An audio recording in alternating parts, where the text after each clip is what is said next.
any common issues or knowledge gaps that AgilePM solves? Well, some of the main issues that more traditional projects face is getting the wrong product at the end of the project.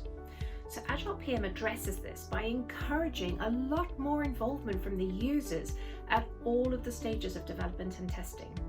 What this enables is much quicker access to feedback, and that in turn leads to the improvements in the products. In addition, there's also an encouragement of early demos and releases of the finished requirements to enable the value that we can achieve from those products as early as possible. And then finally, by applying prioritization, AgilePM creates this environment of flexibility whereby if we wanted to add a new requirement, we can do so without it impacting the project by perhaps dropping some of the less important requirements. Remember to like and subscribe, and if you're interested in free project management resources, click the link below in the description.